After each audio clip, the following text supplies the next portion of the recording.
Real Outdoors. Captain Adam Knutson from Hiatus Charters here. Got some great captains with me to talk about today's topic. Make sure, before we get started, hit the subscribe button, hit the little bell.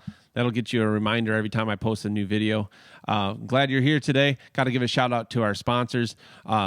Busch Light, always a great sponsor of ours, and Captain Chuck's 2 here in Ludington.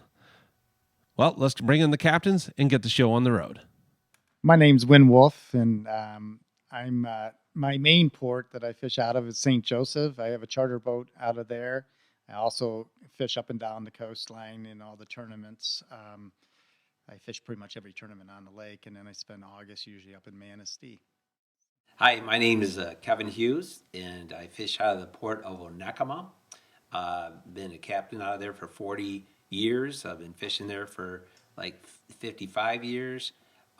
It's a great place to fish. My boat's called the Sandpiper 3. I had the Sandpiper 1, Sandpiper 2, and now I'm on the Sandpiper 3. And because I'm retired now, I charter fish most of the season. So we're ready to get things up and running first week of May. Hello, my name's Captain Mark Williams, Silver Diction Charters out of Ludington, Michigan. I've been fishing out of Ludington for over 40 years and just really enjoy fishing up and down the coast of Michigan. All right. Once again, welcome to Real Outdoors Captain's Roundtable. Today, we are going to talk about something that's coming up here shortly, and that's the spring salmon season.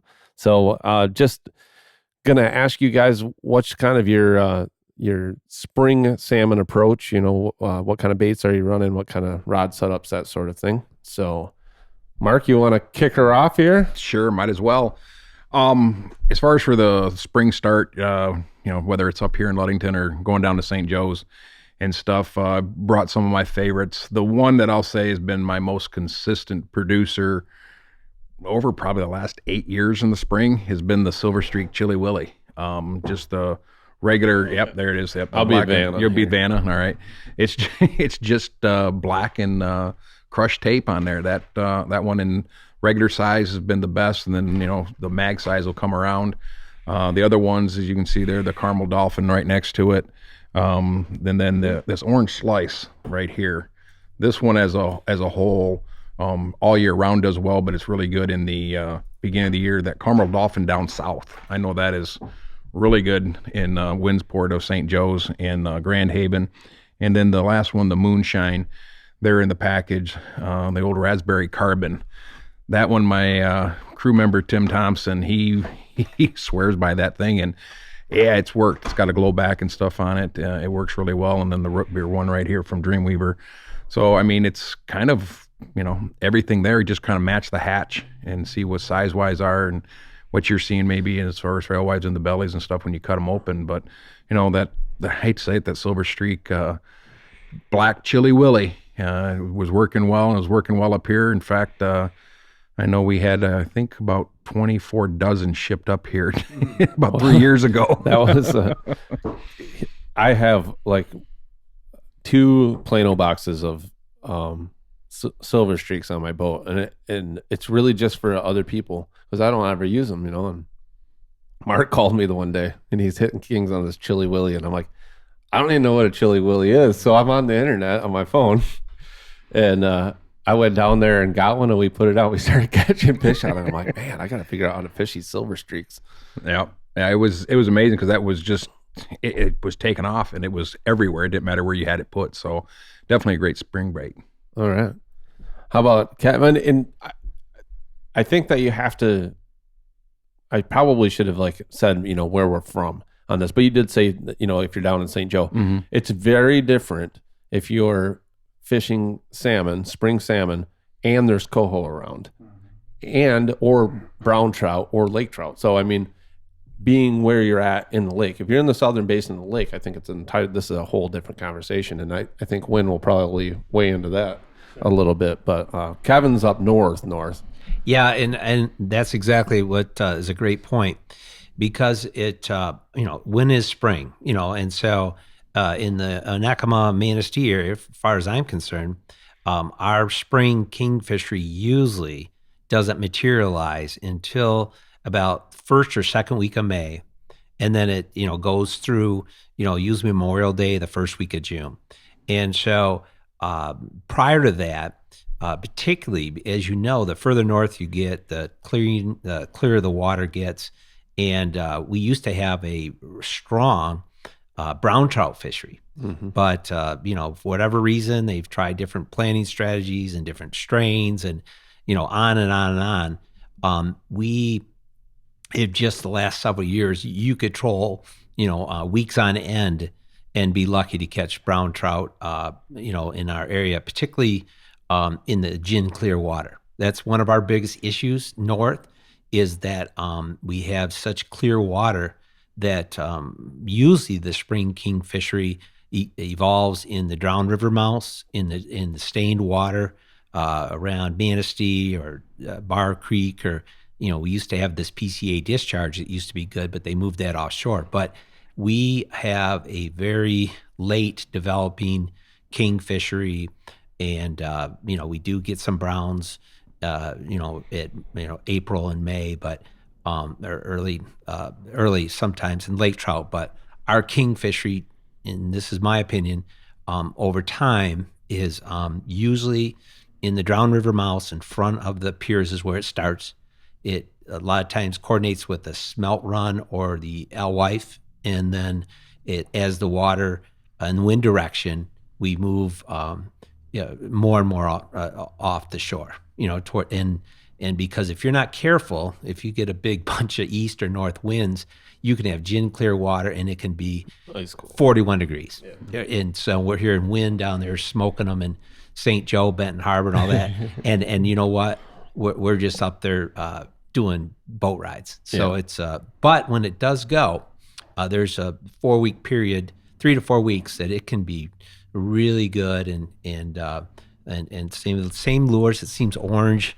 I don't know why orange colors seem to be consistent. We start with the SSs or the stingers, the smaller stuff, and like as Mark mentions, we try to match the hatch. But we just don't use that many mags or super mags, or it seems like it's this more of a SS or a stinger type lure. So, but it's the good thing about spring kings is that the water's cold.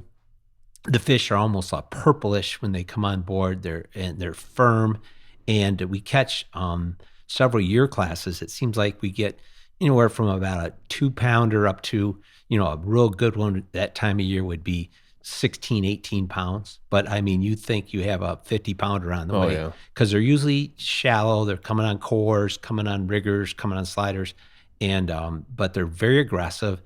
And they're just really good to eat that time of year, because the meat's just they're lean and the fish is just really firm. And it's truthfully, in my charter business, I'm trying to promote the pandemic didn't help us last year, but this coming season, I'm trying to promote that fishery a little bit, because this September, October fishing off the Manistee area and the Neckham area has been just so pitiful the last couple of years that I think we should try to capitalize a little more on that really good April, May, early June fishery we have in particularly May and June in Onekama area. And you have Manistee. The lake trout there that time of year as well. Absolutely. And that fishery is pretty incredible, especially in that shallower water. It's a fallback. We can, and sometimes there's some days where you get a mixed bag. But it used to be we survived in April and May when early in my charter career, browns. I mean, I remember I had a day, I'm not bragging, but I think we caught 38 browns in one day, on 2 trips. And that wasn't, just ridiculous. But those babies were in there, and the water was dirty. It was different looking water than we have now. Our water can be so gin clear that you can see a nickel on the bottom at 30 feet of water. Mm-hmm.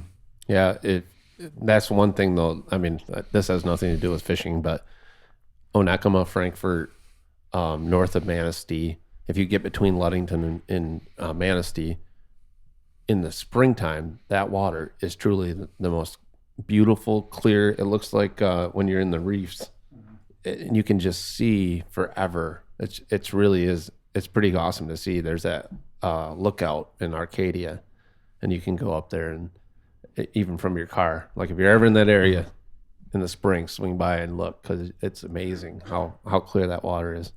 But it's tough fishing, and It is. if you get the right wind and you get now because of high water, you get the clay from the banks, puts a little, clay molecules in the water. You got a chance. Mm-hmm. But the ground-river mouths, the Frankfurt Harbor, Arcadia Harbor, Onekama, Manistee, south towards Ludington off the creeks, they seem to gravitate because that water not only is more tannic and got a little camouflage, but it's usually several degrees warmer. Yep, absolutely. So you have looks like mixed veggie, green shorts, some kind of Christmas tree. And I don't know stingers. those stinger names. Yeah. And they're long time standard. And the one thing, and I learned this from, we picked this up from Paul on the Riverside. These mini divers, sometimes we use these in the early season, and we'll run these right off your side like you're running a big diver because you're only in 15 to 25 feet of water. And we usually crank them out and run these mini divers.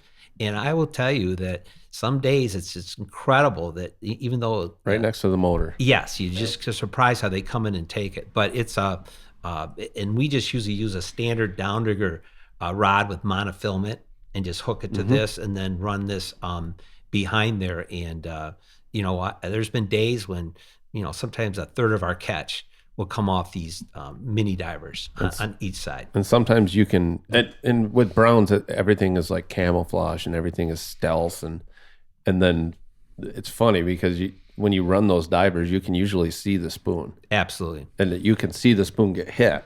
I mean, it's crazy how aggressive they can be when they want to be. Exactly. And skittish when they're not. I mean, brown fishing is humbling. Especially the last couple of years. One side note on this, I ran these two like you were talking about there and everything, and I was wondering where mine had gone. I was like, man, did they break them off? Did somebody walk off with them or something? And then I realized that my wife had used them as Christmas tree ornaments. She'd actually put them on there because she'd done a theme tree and she had these on the Christmas tree. So you can use them as ornaments too. Yeah.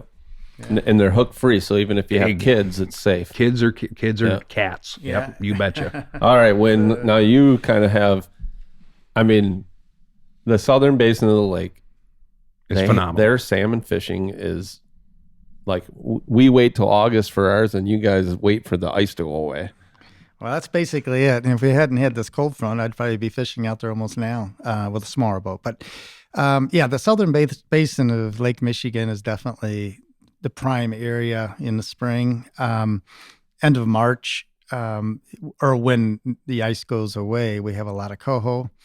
I've always said that on salmon, if Lake Michigan was another 1,000 miles longer, these fish would be 1,000 miles further south. But unfortunately, as far south as it can go is down in the lower basin there. So, so we have a good batch of fish.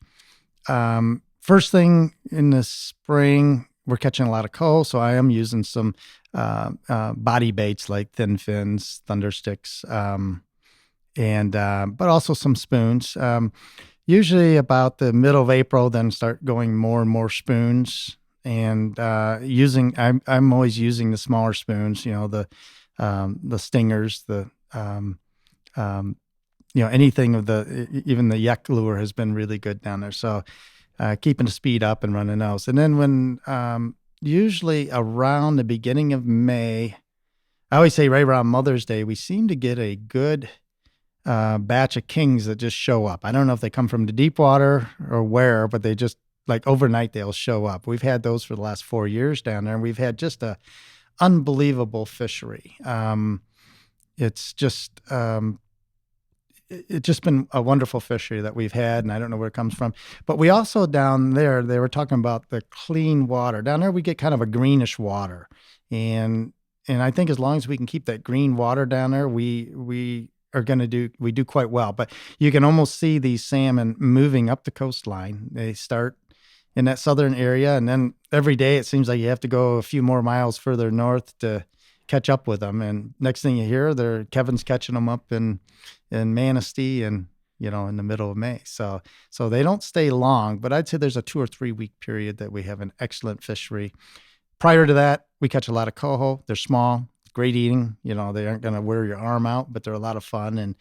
And getting back to the spoons, I'd say anything in the oranges, the greens seem to be, at least for me, it seemed to work quite well. So Yeah. All right. Well, we'll maybe I'll run you into Chuck's and we'll snap a picture of a couple and I'll superimpose them over Kevin's face or something while you're talking there. So yeah, here same kind of deal. Like I was really enjoyed brown fishing, did a lot of brown fishing as I've had children and my career's changed some. My brown fishing time has definitely gone down. But I'm hoping the same deal this year that, there's more and more smelt every year. We actually saw pretty good smelt numbers last year in Ludington. And, I think there's more alewives around and hopefully we'll have some browns this spring, but we'll see. We do a lot of brown fishing still. Even if there isn't browns around, we'll definitely target them for the first couple passes in the morning. These are kind of our go-tos. We use a lot of Yak 55s, which is the dingleberry, as we call them, but I think maybe they call it earrings. I think whatever you want to call it. We use a lot of these. We actually use a lot of green. We use the lightning spoon, greenish yellow there, and then this is called a Jared spoon. That's been another good producer for us. Mixed veggie is one of my favorite spoons, and in the springtime, I'm running that a lot. This is the UV version on the SS. And then there's this spoon that they call the Rasta Goose up here. And it is a great, if you don't have one of these, you need to have one of these. You don't need one, you really need about 4. And I like them in the regular size DW spoon, and then I like them in the SS as well. And that's been a great producer. Those are really pretty good baits. But now our spring king fishing is more around Memorial Day. We don't really see that before because we watch. It's kind of the beauty of Facebook and social media is that we can actually watch the salmon come towards us. We see them down in Michigan City and when they're getting them in Gary and all the different ports down there. And then as they start to come up the east side of the lake and they get to Grand Haven. And last year they got to Grand Haven and they stayed in Grand Haven and they stayed in Grand Haven and it finally did come up and we had to pass a fish come through. But yeah, it's kind of neat with social media, how you can kind of watch that and people start catching kings. It doesn't matter how tight-lipped they are, they post on Facebook. Where you're catching lake trout and small coho or browns, and then all of a sudden you catch your first 20-pound king that absolutely kicks your butt on 15-pound tackle. It's nothing like it. I mean, that's my favorite thing is when you're brown fishing and your board takes off and it's literally going 20 miles an hour backwards, skipping across the water, and you just know that it's finally there. So it's always a pretty cool deal. But we do a lot of the same things with the small divers. Actually, just use small releasable divers, usually Lure Jensen's, and but definitely produces. And then we use a lot of one color leads. But I use a lot of really small spoons too, even walleye spoons, and they seem to produce when the bite gets tough and you get up in that shallow water. You can really even go down to 12-pound and 10-pound and run like little warrior spoons or little the little stingers. We'll run some of that stuff. So I think an interesting thing with the kings, like Kevin kind of alluded to, that Ludington, Manistee area, that early spring fishery for the kings, that you get a 10, 15-pound king in that cold water. It fights like a 25, 30-pound king in August, because you don't have that temperature change zapping the energy out of them. And another interesting part that Wynn brought up is running the body baits and the thin fins and stuff. I know when I fished the east side over in Lake Huron, they ran the bombers. Oh yeah, the bombers. They love their bombers over there, and they were really good too for spring kings in there. And only place I've had success with bombers on Lake Michigan was down there in St. Joe. It was a dot bomber, and it just looks like a alewife with a orange bill and a black dot on it. And my buddy Dick Shirk called it a dot bomber, and that thing produces kings down there. It's just hard to believe that the body baits work better down there than up here. I think that the body baits, the bombers, I don't think are as speed tolerant. Right. I think you got to kind of go bomber speed to catch fish on bombers. Where thin fins, I think you can really troll them pretty fast. They're probably long. Yeah, and even Rapalas and Storms, same kind of deal. What we found with them is that you can lengthen them back, run them 100, 150 feet back behind a cannonball or something. Oh, yeah. And when they were a little bit more speed tolerant. But you're correct as far as you're not going to run them like a normal thin fin or something along those lines. Yeah, we had a hot rig one day when we were brown fishing, catching browns, and it was a husky jerk, glass minnow, the perch, glass perch, and we had it back 100 feet on the shoot rigger down 4. I went like 3 or 4 times, 4 foot down. It was just an awesome combination. I think we were at about 7 feet of water. But my experience, and this is just me, bombers and Rapellas, absolutely they'll catch fish. But when you're into kings, you know what? They eat your tackle, and they wreck them. Yep. And you know what? $8 or $10 a piece. It's you're lucky to get a king or two on one of those, especially the balsa core ones, or the even the bombers. They rip the hooks right out the back end. So that's why we went to the spoons. Yep. Just because the fact is not the body baits didn't work, but the bottom line is once the kings show up, you know what? They're just wrecking the tackle. Any balsa bait you can't use. Yeah. We use Storm Thundersticks, and they hold up pretty well. I wouldn't say that it's fantastic. It's not like a spoon, but they hold up pretty well. And then they do have I think it's called a BX Extreme, which is a saltwater Rapala, and that actually holds up to the kings. But there again, it's $12, $13, I think, for one. So sure, kind of adds up in a hurry. Yeah. There's nothing cheap about this sport. No, nothing. That's true. You probably could just use a worm. Well, with that being said, I kind of had my career broken into 2 stages with my father when he was fishing in the 70s and 80s. And then I took a little break and then came back in the 90s and 2000. Of course, by that time, the evolution was just night and day. But we would fish Hottentots back in the day as a body bait up high. And everybody's sitting there telling all these names, and my buddy just started drawing on baits with a marker, a Mark Slot marker or a Sharpie, and turn them into whatever it was because we didn't have the money to go buy the bait. And he would draw them up and just make them go. And my wife even made one up. And I hate to say it looks just like that Rasta Goose, except it has the paint because she was using material paint on it to make it work. And we caught fish on it, and it was on an old Daredevil blank. So we actually use paint markers. I actually got that from Joel DeVries on Fin Scout, and they, just those paint markers like your grandpa always had. I don't know anybody else that used them other than my grandpa, but just a couple different colors, and we'll doctor stuff up, and even spoons or body baits too. I've had just body baits that they didn't really produce fish, and had them repainted. And one of our hottest tournament brown baits is a custom painted. I forgot to bring it. I really can't remember what it looks like, but it's just one that we custom painted. Just threw some paint on because it didn't work the way it was. So, anyways, well, I hope you guys are getting your boats ready and looking forward to spring. I know we all are, and looking forward to get out there and chasing salmon and browns and trout and all that good stuff. So, hope you picked up some things. Check out the YouTube channel if you want some more information on any of these things we talked about today. And we hope to see you again next time.